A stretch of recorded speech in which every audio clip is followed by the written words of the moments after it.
एक नार के 12 पति, बच्चे 360 और 7 दिनों के अंदर ही सबका हुआ विनाश। बताओ क्या है? एक नार के 12 पति, बच्चे 360 और 7 दिनों के अंदर ही सबका हुआ विनाश। क्या है? ऐसा तो कुछ नहीं है, पता नहीं। सोचो। पहली बार सुना। आप लोग बताओ। बताओ, भारत का ऐसा कौन सा राज्य है जहाँ से भारत के हर एक कोने को ट्रेन जाती है? भारत के हर कोने को ट्रेन जाती है? हाँ। दिल्ली? नहीं। मुंबई, महाराष्ट्र? नहीं, ना मुंबई है ना दिल्ली है। दिल्ली भी नहीं, मुंबई भी नहीं, ना। गुजरात? नहीं। फिर बताओ। आप बताओ। जिस बहन को भाई अपनी जान से ज्यादा प्यार करता था, आज वही भाई शादी के बाद उस बहन को अपने घर बुलाने से भी कतराता है। क्या बात? माँ बाप तो जीते जी अपनी सारी खुशियां औलाद पर वार देते हैं, पर वही औलाद अंत समय में उन्हें एक घूंट पानी के लिए भी तरसा देती है। अपनों का दर्द समझने वाले और माँ बाप की आंखों में कभी आंसू न आने देने वाले सच्चे इंसान ही आज इस वीडियो को सब्सक्राइब और शेयर करेंगे। लात मारने की आदत तो औलाद को माँ के पेट से ही होती है। हाँ, वे फर्क इतना है, पेट में लात खा के माँ बाप भूले न समाते थे, लेकिन बुढ़ापे में लात पड़ने पर आंसू रोक नहीं पाते। बहुत बड़ी बात बोल दी आपने। जब थाली में खाना खत्म हो जाता है ना, तो वो थाली गंदी लगने लगती है। उसको कोई भी प्यार से नहीं देखता, सब उसे कूड़ा समझ के इग्नोर करते हैं। ठीक वैसे ही जब आपकी जरूरत लोगों को खत्म हो जाती है ना, तो आप उन्हें बेकार लगने लगते हो। आपकी कोई भी कीमत नहीं होती। बट पता है, थाली गंदी नहीं होती, वो तो किसी का पेट भर चुकी होती है। ठीक वैसे ही आप भी बेकार नहीं हो। आपने तो लोगों की जरूरत में उनका भरपूर साथ दिया है। आज उनको आपकी जरूरत नहीं तो उन्होंने आपको छोड़ दिया। तो इसका मतलब ये मत समझो कि आप बेकार हो। एक राजा को जब पता चला कि मेरे राज्य में एक ऐसा आदमी रहता है जिसका सुबह सुबह मुंह देखने से दिन भर भोजन नहीं मिलता, इस हकीकत को जानने के लिए राजा ने एक रात उसे अपने रूम में सुलाया। अगले दिन राजा इतना व्यस्त हो गया कि उसे भोजन करने का टाइम ही नहीं मिला। क्रोधित राजा ने उस आदमी को फांसी की सजा सुना दी। फांसी के टाइम जब उस आदमी से आखिरी इच्छा पूछी गई तो उसने कहा, राजन, जब आपने मेरा मुंह देखा तो आपको भोजन नसीब नहीं हुआ, लेकिन जब मैंने आपका सुबह सुबह मुंह देखा तो मुझे तो मौत की सजा मिली है। ये सुनते ही राजा का सर शर्म से झुक गया और भरी भीड़ में एक संत की वाणी बोली, बुरा जो ढूंढन में चला, बुरा न मिलिया कोई, जो दिल खोजा आपना, मुझसे बुरा न कोई। एक बूढ़े बाप ने रोते हुए अपने बेटे को एक खत लिखा जो अभी पुलिस की कैद में था। खत में लिखा था कि बेटा, मैं इस बार खेत में अकेले सब्जी नहीं बो पाऊंगा, अगर तुम यहाँ होते तो तुम मेरी मदद जरूर करते।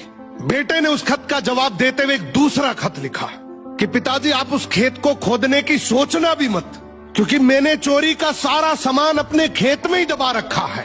लेकिन बेटे का लिखा ये खत पहले पुलिस वाले पढ़ लेते हैं और उसके पिता के खेत को पूरा खोद डालते हैं, लेकिन उन्हें कुछ नहीं मिलता है। बेटा एक और खत लिखता है अपने पिता को कि पिताजी, अब आप उस खेत में बीज डाल सकते हैं। मैं जेल में रहकर बस इतना ही कर सकता था। निष्कर्ष कि आप किसी के शरीर को तो कैद कर सकते हैं, लेकिन उसके दिमाग को, उसके माइंड सेट को नहीं। इंसान कैसी भी परिस्थिति में हो, अगर वो ठान ले तो कुछ भी कर सकता है। एक बार दो भेड़ियों की पक्की दोस्ती बिगड़ जाती है। दोनों आपस में काफी सालों से बात नहीं करते।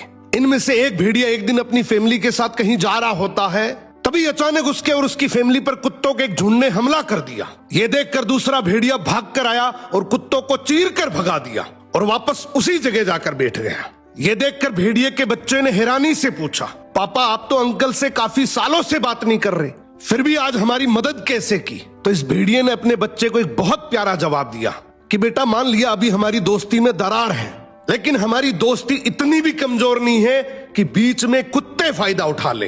तो जिंदगी में याद रखना, चाहे दोस्ती कितनी भी बिगड़ जाए, पर इतनी मत बिगड़ने देना कि बीच में कुत्ते फायदा उठा ले। टेक करो ये रील अपने उस दोस्त को जिससे आपने काफी समय से बात नहीं करी हो।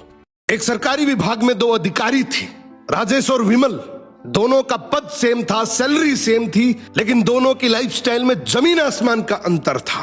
राजेश अपनी ईमानदारी के लिए जाना जाता था। वो पुरानी बाइक से ऑफिस आता, सादा कपड़ा पहनता और महीने के अंत में बजट संभालना पड़ता था। इसकी सबसे बड़ी कमाई थी पीस ऑफ माइंड। इसका सर जैसे ही तकिए पर पड़ता तुरंत नींद आ जाती। दूसरी तरफ ये विमल भाई साहब, इनका जिंदगी का बस एक ही मूल मंत्र था, मौका मिले और पैसा ना खाए वो ही मूर्ख है। उसके पास आलीशान गाड़ी, पोस्ट इलाके में बंगला और हर फाइल के बदले टेबल के नीचे मोटा लिफाफा। गरीबों की पेंशन, विधवाओं की सहायता, हर जगह उसने अपना हिस्सा काटा। विमल अक्सर राजेश का मजाक उड़ाया करता था, राजेश तो ये ईमानदारी का चोला पहनकर जिंदगी भर साइकिल ही चलाता रहेगा, मुझे देख 5 साल में सब कुछ बना लिया। राजेश बस मुस्कुराकर कहता, मैं नींद कमाता हूं तो बिस्तर।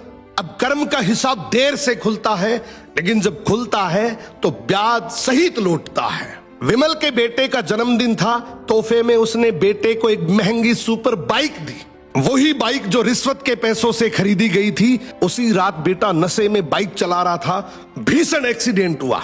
विमल का फोन बजा, उसके होश उड़ गए। डॉक्टर बोला आपका बेटा कोमा में है, हालत गंभीर है, कई सर्जरी होगी, लाखों का खर्च आएगा। विमल चीख पड़ा, पैसे की चिंता मत करो, बस मेरे बेटे को बचा लो।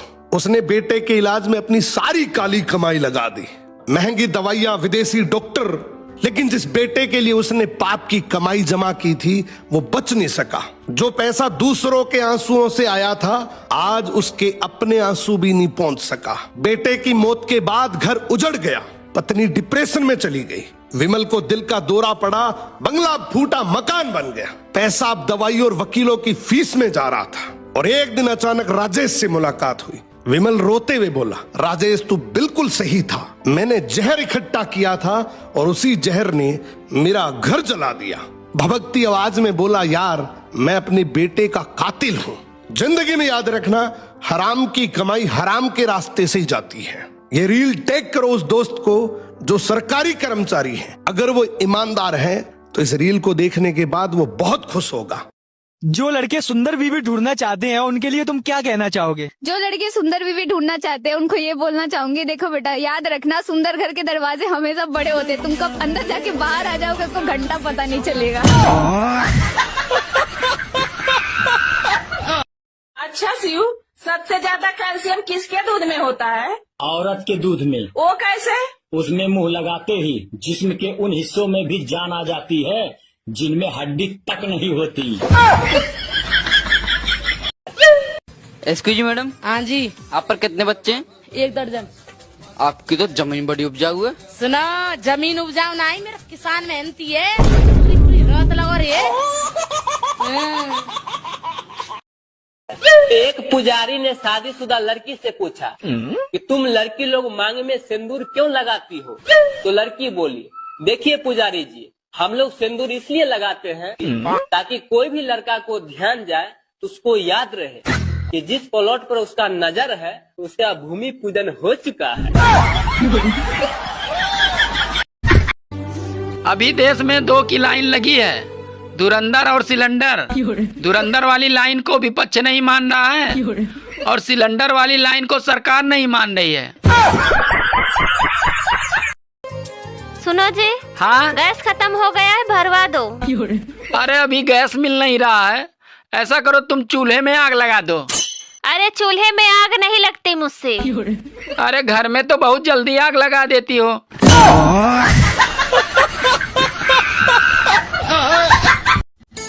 सुनो जी। हाँ, मैं सुंदर हूँ या समझदार?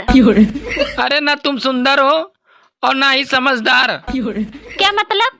अरे यार, अगर तुम सुंदर होती तो मेरी शादी नहीं होती, अगर तुम समझदार होती तो तुम मुझसे शादी नहीं करती।